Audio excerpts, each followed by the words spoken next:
In this video, we're going to talk about measured versus exact numbers. Exact numbers are said to be exact because they have no uncertainty.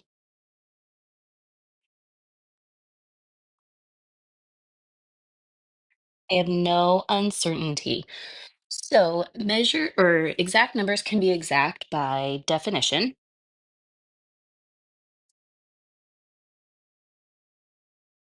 So, this is usually in the form of an equality. So, an example might be 1,000 milligrams is equal to 1 gram, or 2.54 centimeters is equal to 1 inch, or there are 60 minutes in 1 hour. Now, this is important. Some definitions are exact and some are not. These are all examples of exact. So there are exactly 1,000 milligrams in 1 gram. That is how a milligram is defined. There are exactly 2.54 centimeters in 1 inch, and there are exactly 60 minutes in 1 hour. There is no uncertainty about that. They can also be exact by counting. So again, we would have no uncertainty. So there are 26 letters in the alphabet. That is an exact number. There's no uncertainty. In 121, we can have 20 CHEM students. That is an exact number. I know I have exactly 20 students. Now, a measured number does have uncertainty, and this is obtained using a measuring device.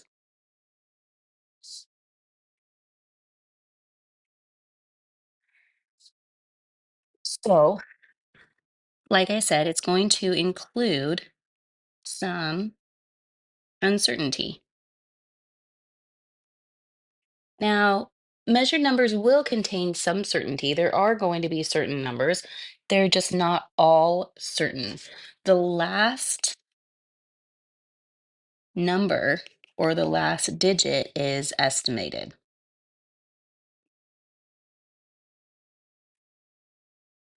So, when you are using a measuring device, you're going to record all of the certain digits or all of the certain numbers,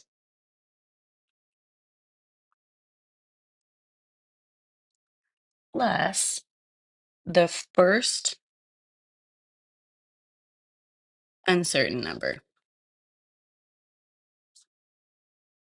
And that is how we obtain our significant figures.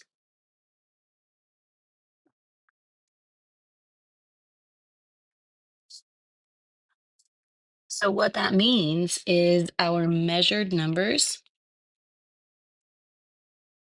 will limit the number of sig figs, the number of significant figures in your calculations. And that is going to be based on the measuring devices. So, let's look at some examples. There are 31 students in the laboratory. Is that measured or exact? Yes, it is measured. Sorry, you guys were like, what? That is actually an exact number. I think I was looking to the next one, which I just gave the answer to that one away. There are 31 students in a laboratory. I get that number by counting. I know there are exactly 31 students in a laboratory. The oldest known flower lived a lot of years ago. This is going to be measured. You're going to use some sort of device to measure that. The largest gem ever found has a mass of 104 kilograms. Again, that number is going to be obtained using some sort of measuring device. A laboratory test shows a blood cholesterol level of 184 milligrams per deciliters. Again, this one is going to be measured. You would have to use some sort of measuring device in order to obtain that value. In these examples, we want to identify the exact numbers if there are any. 5 pizzas and 50 grams of cheese. Well, if I have 5 pizzas, I get that by counting. 50 grams would be by measuring. 6 nickels and 16 grams of nickel. 6 nickels would be the exact. 3 onions and 3 pounds of potatoes. 3 onions would be exact. 3 pounds of potatoes, I would have to measure that. If I was at a store, I would be able to grab 3 onions, no problem. I would not be able to grab 3 pounds of potatoes without someone else first getting the weight of it or without me getting the weight of it. 5 miles or 5 cars. 5 cars is going to be the exact. Miles is going to be measured.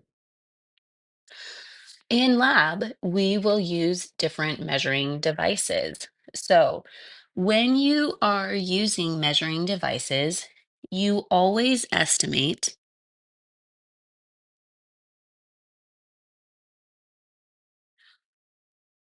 1 digit between the finest marks.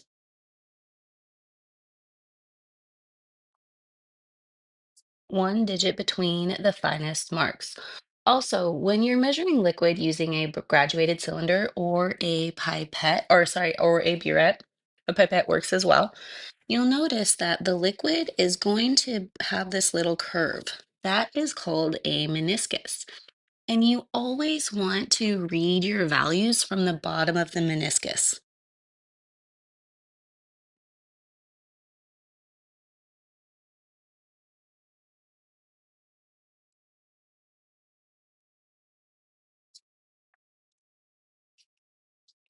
So when I go to read this value, I'm going to locate the bottom of the meniscus and I'm going to read it from there. Notice that I did not find where it was on the side and read from there. They're going to give you two different values. So if we do this reading, there are some digits that I am certain about. So it's definitely past the 40, and each one of these marks represent one. So I know it's definitely past the 40. 1, 2, 3. It's definitely around the 3. So I can say 43, and then I need to estimate that last digit. When I look at this, I see 43.0 milliliters. If you see 43.1, that is still correct. That's what estimating means. So when we look at our number that we got, we can see that there is some level of certainty. My first two digits, these I am certain about. And then my last digit is where I have the uncertainty. So since my finest marks represent the ones place, that means I'm going to estimate 1 digit between that or 1 digit after that. With the spirit, I'm going to do the exact same thing, but I need to realize that the reading is going to be slightly different. So I have my meniscus. I'm going to read from the bottom, but notice that with a burette, our numbers go up as you go down the burette. So we actually read it going down, whereas with the graduated cylinder, we read it going up. So again, we have some certainty. I know this is definitely past the 28. Here is my 28. And each of these marks represent point 1. So I can go 1, 2, 3, 4, 5, 6, 7, 8. It's definitely past that 8 mark. So now these are all of my certain digits. And now I need to estimate my last digit. And I'm going to erase my line because it kind of makes it hard to see. My line made it look like it was exactly on the 0.89, but when I took that line away, you can see it's not actually on the 0.89. It's just right before the 9 mark. So I'm going to say it is 28.87 milliliters. If you saw 28.8 milliliters, that is totally appropriate. That is because we are both estimating. Here, I have two different rulers. The difference between these rulers are the markings. In the first ruler, I'm certain that it is past the 3, so I can write my 3 out. But then I need to estimate the digit that goes between 3 and 4. Since it's pretty darn close to the 3, I'm going to say it's 3.1 centimeters. Now, in this next one, I have a lot more marks. So for this one, I can say it's definitely past the 3, but it's not quite to the 1, so I'm certain that it's 3.0 something. What is that something? I think it looks like 3.05. If you put 3.06 or 3.04, that would also be correct. So notice that when we add those extra lines, it changes our digits. It changes how many digits we can record. So in our first reading, we had only 2 sig figs. In our second reading, we now have 3 sig figs. So when you add more lines, it's going to make the reading have more significant figures. But what does that mean? This is when we talk about precision and accuracy. Now, precision refers to how close the measurements in a series. So when you take a lot of different measurements, how close they are to each other.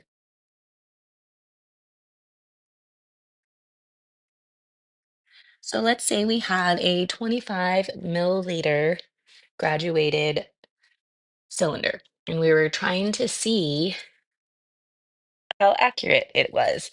So we filled it with 25 milliliters, and since the density of water is 1, we should have about 25 grams. So here we have a series of trials. We have 4 different trials. Notice that all 4 of these trials are pretty darn close to each other. They're right around 25 grams. So this would be a precise, this would be an example of a series of trials that are precise. Notice in figure B, all of our trials are around the same. Again, now it is 27 grams. So this second example would also be precise because all of the measurements in these different trials are close to each other. We should just put the word close right here. There we go. Now, accuracy is going to refer to how close the measurements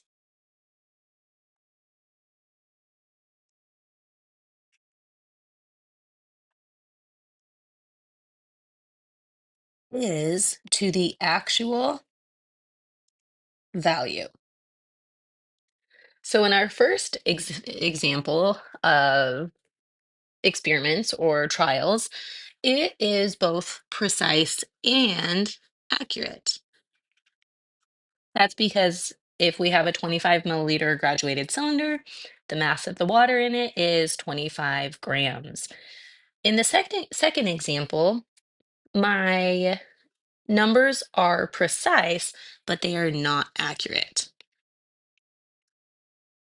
They're all around 27, so that's not going to give us an accurate reading. So this is where we can talk about error. We can have random error, which is an indeterminate error,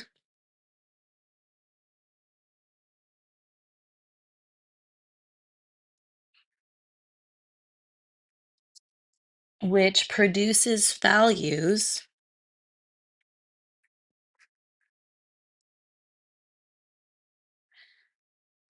that are both higher and lower than the actual value.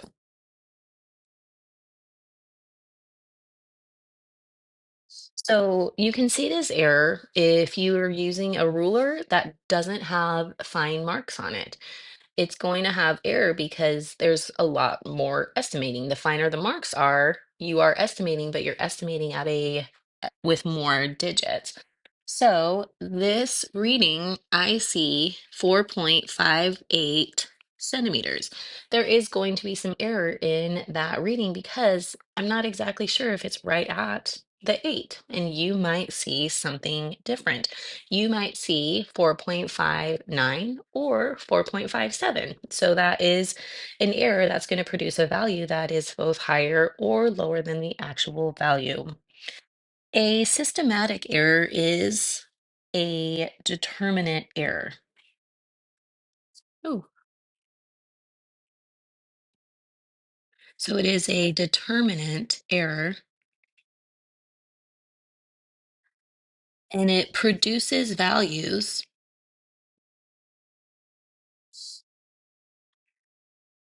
that are either all higher or all lower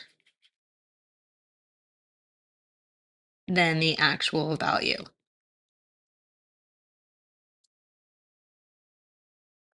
So here in our figure B, this could be a systematic error because notice in all of these trials, we have approximately 2 grams higher than what it should be. If the readings were all over the place, then that would be not precise and it would be a random error. But since they were all systematically about 2 grams more, then it is a systematic error. So here in this first example, we have random error where they're just all over the place. They're both more than and less than the actual value. In this second one, they are all higher than the actual value, so it is a systematic error. Neither of these trials or these sets of experiments are accurate, and neither of them are systematic. Oh, sorry, neither of them are accurate and neither of them are precise. Now, because we have numbers that are obtained in lab, and we're going to get different number of significant figures using different digits, we have to know how to round our numbers when we use those digits for calculating. So the first thing you're going to want to do is locate the last number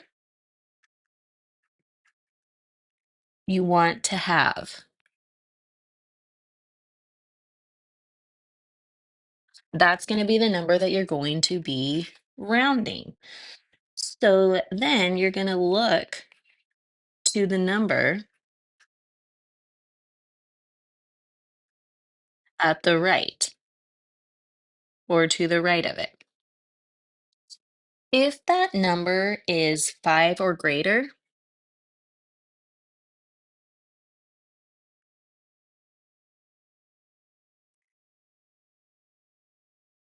then you're going to round the number up.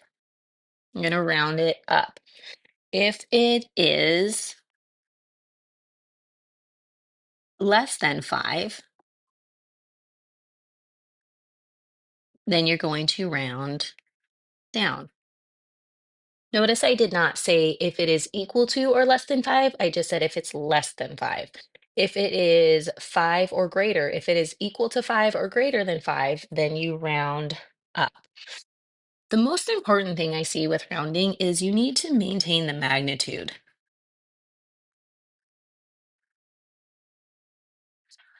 So don't just round and then drop all of the digits. You have to add zeros as placeholders if necessary. So let's rewrite the following numbers to 3 digits. The first thing I want to do is I want to locate the last number you want. So we would do 1, 2, 3. So I'm going to be looking at the 5. And that means I need to look at the number to the right of the 5. It is less than 5. So that means I'm going to round down. So my answer would be 1.85. Notice I don't have to add any zeros because 1.854 is a very close number to 1.85. They have the exact same magnitude. In this next example, I need to locate the last number that I want, which is going to be the 4, and I need to look to the right of that. It is a 2, so I'm going to round down, and I will get 184. I don't need to add any zeros because this is going to maintain the magnitude. I have a number that is close to 184 when I start off with, and I get a number that is 184. In the third example, my third digit, not counting the zeros, is 3. And I'm going to look to the right of that number, which is 8. So this is greater than 5, which means we're going to round up. So that means this is going to be 0.00474. Notice I don't have to add any zeros because my magnitude stays the same. Now this third one is a little trickier. My third digit is going to be this 0, and I have to look to the right of that 0, which is also 0. So I can round down, if you will. But when I write out my 3 numbers, I've changed the magnitude. Now I only have approximately 800 something instead of 8,000 something. So what I can do is put this into scientific notation, and that takes care of my magnitude issue.